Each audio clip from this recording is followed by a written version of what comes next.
One आत्मदर्शी बाबा नगीना साहब जी के द्वारा रचित अद्भुत ग्रंथ वेदानुवचन और भगवान कर्मकांड का चौथा अध्याय चल रहा है। अब कात्यायन ऋषि को भी इसी प्रकार संकेत किया है।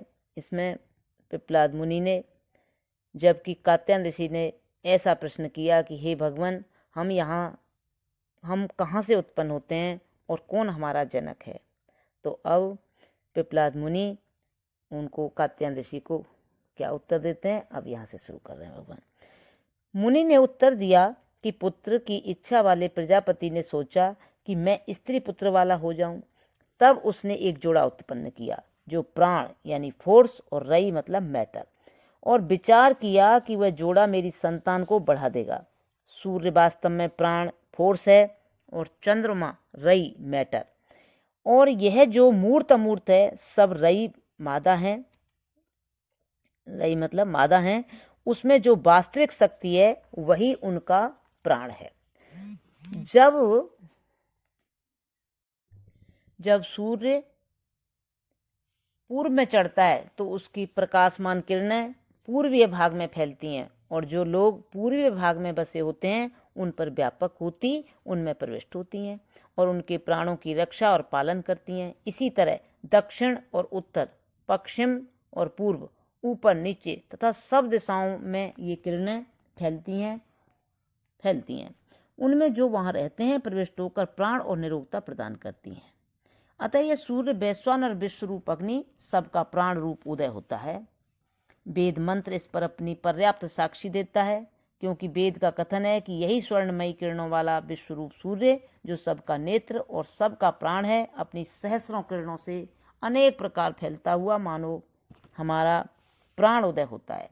चंद्रमा भी इसी प्रकार चढ़ता हुआ प्रत्येक में रई मूर्तियों का मादा प्रदान करता है।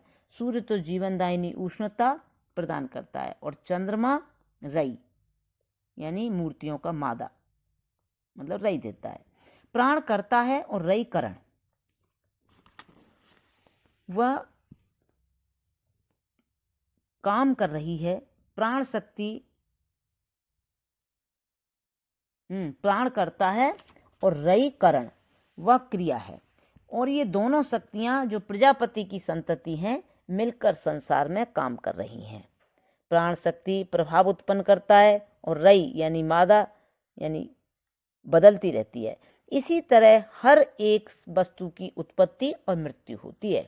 यदि प्राण और रई जो सूर्य और चंद्रमा का सच्चा स्वरूप हैं न होते तो कुछ भी न होता। इसलिए यह सूर्य चंद्र का जोड़ा प्रजापति की संतान प्रजापति रूप हमारा प्रथम पितर है। दूसरा पितर संवत्सर है, क्योंकि संवत्सर वास्तव में सूर्य और चंद्र की परिक्रमा से उत्पन्न होता है। सूर्य की वार्षिक गति से संक्रांति रूप संवत्सर उत्पन्न होता है और चंद्रमा की गति से तिथि रूप वर्ष उत्पन्न होता है। संवत्सर चूंकि वस्तुतः पहले पितर की नियत परिक्रमा है, अतएव उससे भिन्न न होने के कारण यह दूसरा पितर भी प्रजापति रूप है और उसी का पुत्र है जो उत्तरायण और दक्षिणायन से जोड़ा खा जा चुका है। क्योंकि सूर्य और चंद्र संवत्सरिक गति में जो परिधि बनाते हैं वह उस महान परिधि से कटकर उत्तरीय और दक्षिणीय दो धनुष उत्पन्न करता है। उत्तरीय धनुष को उत्तरायण और दक्षिणीय धनुष को दक्षिणायन कहा करते हैं। यह उत्तरीय धनुष नर है और दक्षिणीय धनुष नारी। दोनों के मिलाप से यह पितर भी स्पष्ट दिखाई देता है। यदि यह संवत्सर जो दूसरा पितर है न होता तभी भी कुछ न होता, क्योंकि प्रत्येक वस्तु की उत्पत्ति और विनाश नियत काल पर निर्भर दिखाई देते हैं। इसलिए काल भी माता पिता का दूसरा जोड़ा है। जब यह सूर्य और चंद्र 6 महीने उत्तरी धनुष में भ्रमण करते हैं तो पितरायन धनुष है। तो उनके लिए जो तप और यज्ञादि कर्म करते हैं यह काल देवयान मार्ग का पालन करता है और अपने प्रिय पुत्रों को उनकी मृत्यु के पश्चात गोद में लेकर देवलोक में ले जाता है और देवता के रूप में उत्पन्न करता है और धोलोक के दिव्य पदार्थों को दिलाता है। परंतु जब यह सूर्य और चंद्र दक्षिणी धनुष में नियत 6 मास तक भ्रमण करते हैं तो यह काल मात्रायन धनुष में लाभ पहुंचाता है और उनके लिए जो केवल कर्म करते हैं पितृयान, तप, तर्पण आदि कर्म करते हैं, यह काल मात्रयान मार्ग का पालन करता है। उनको गोद में लेकर यह सोमलोक में ले जाता है और सोमराज बनाता तथा स्वर्ग के शारीरिक भोग दिलाता है, जो कि सुंदरी अप्सराएं और सुखमय प्रसाद आदि हैं। ये भोग शारीरिक कर्मों से बनाए गए हैं और अंत में समाप्त हो जाते हैं और यहाँ से वह प्राणी फिर लौट आता है। परंतु वह जो तप, जप और ब्रह्मचर्य करते हैं और मैं ईश्वर का पुत्र हूँ, शरीर नहीं हूँ, प्रजापति का पुत्र, प्रजापति रूप हूँ, ऐसा अटल विश्वास करते हैं, इस निश्चय और विवेक के कारण पिता का पितृत्व पाते हैं और प्रजापति की गोद में जा बैठते हैं और उसी से मेल पाकर धोलोक के सिंहासन पर विराजमान होते हैं। यही अमृत है। यहाँ से उनके विरुद्ध जो माता पिता की गोद में जाते हैं फिर नहीं लौटते। संवत्सर का टुकड़ा महीना है, जो उसी का पुत्र तीसरा पितर है। उसमें शुक्ल पक्ष तो पिता और कृष्ण पक्ष माता, इन दोनों के मिलाप से मास का अंत होता है। जो प्रजापति का पुत्र प्रजापति रूप है, जो ब्राह्मण अपने आप को आत्मा और प्राण समझता है, शरीर या देह नहीं जानता, वह कृष्ण पक्ष में भी यज्ञ करता मानो शुक्ल पक्ष में भी यज्ञ करता है। जो ब्राह्मण अपने आप को आत्मा और प्राण निश्चय नहीं करता वरन केवल शरीर और सेवक जानता है, वह शुक्ल पक्ष में भी यज्ञ करता वास्तव में कृष्ण पक्ष में करता है।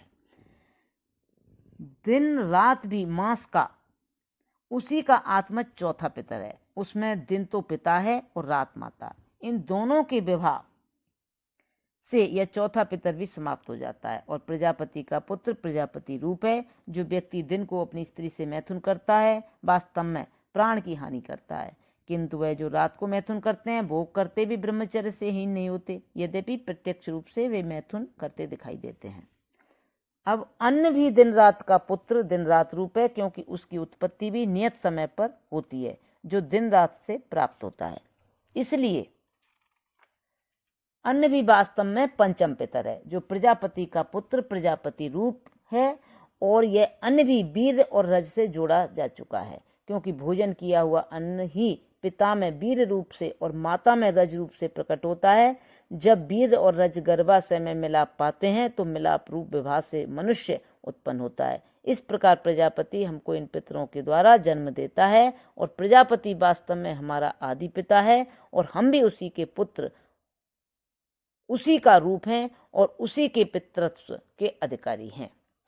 जो व्यक्ति प्रजापति के अनुकरण पर जोड़ा खाकर अर्थात विवाहित होकर प्रजापति का व्रत धारण करता है, वह भी जोड़ा अर्थात लड़का लड़की जनता प्रजापति के समान स्त्री पुत्र वाला होता है। और जो जोड़ा पाकर विवाहित होकर यानी भी ब्रह्मचर्य करते और सत का पालन करते हैं वे सोमलोक भी पाते हैं, किंतु जिनमें छल छिद्र का लेस नहीं वह तो ब्रह्मलोक में जाकर धोलोक के अधिकारी होते हैं।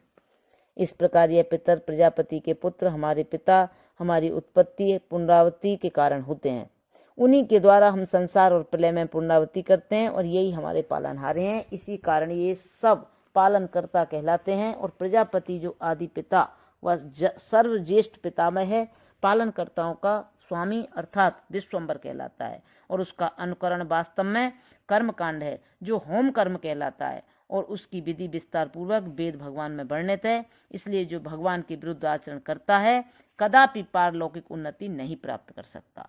दिन रात पितर जो वास्तव में चौथा पितर है, उसमें दिन तो सूर्य भी एक छाया या प्रकाश है और रात धरती की छाया है। इसलिए सूर्य और धरती का विवाह मानो साक्षात पितर दिखाई देता है। इसमें धरती माता और सूर्य पिता है, क्योंकि सूर्य के अत्यंत ताप से जल बरसता है और उसके प्रभाव और ताप से धरती फलती फूलती है।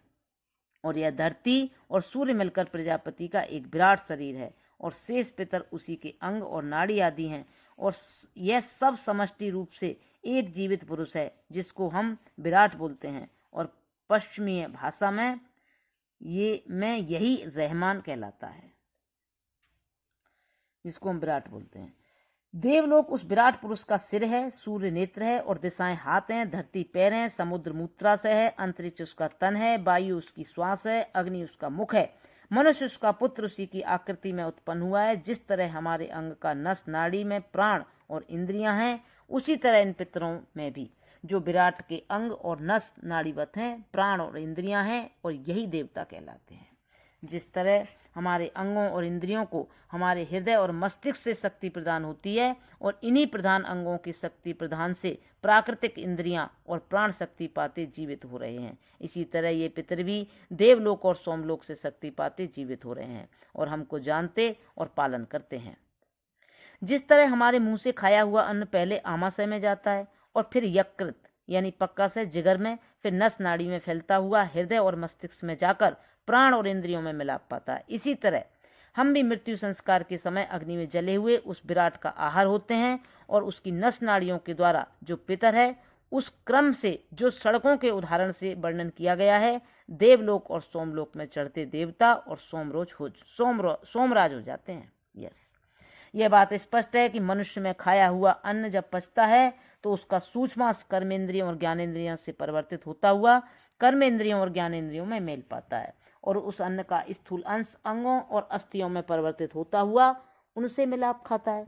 क्योंकि जब हम अन्न नहीं खाते तो जैसे मांस और त्वचा में दुर्बलता आ जाती है, वैसे ही ज्ञानेंद्रियों और कर्मेंद्रियों में दुर्बलता आ जाती है, परंतु जब हम खाते हैं तो शरीर से हष्ट पुष्ट होते हैं और ज्ञानेंद्रियों और कर्मेंद्रियों में शक्ति पाते हैं। अतः ज्ञात हुआ कि अन्न के सूक्ष्मांश से तो इंद्रियां बनती हैं और स्थूल अंश से मांस और चर्म। इसी प्रकार विराट में अन्न होकर हम भी एक स्थान से दूसरे स्थान पर आते, पाचन के बाद पाचन होते, देवलोक में देवता और सोमलोक में सोमराज हो जाते हैं और प्रजापति से मेल पा जाते हैं। यह कुछ भी कठिन नहीं है, वरन जिस प्रकार व्यक्तिगत उदार प्राण अन्न को हमारे प्रत्येक अंग में पचाता, उसी का रूप बनाता और उससे मेल दिलाता है, इसी तरह समष्टिगत उदार प्राण हर पितर में हम अन्न रूप को पचाता, उसी का रूप बनाता और उसी में मेल दिलाता है और फिर उनसे निचोड़ का रूप पृथक करता, उसी तरह देवलोक और सोमलोक में जाता है, जिस तरह हमारे अंगों से भी निचोड़ करके पिता के वीर स्त्रोत में और माता के गर्भ में ले जाता है। अब भगवान ये चतुर्थ कांड समाप्त हुआ। अब कल 5वां अध्याय लेंगे कर्मकांड का। प्रणाम भगवान।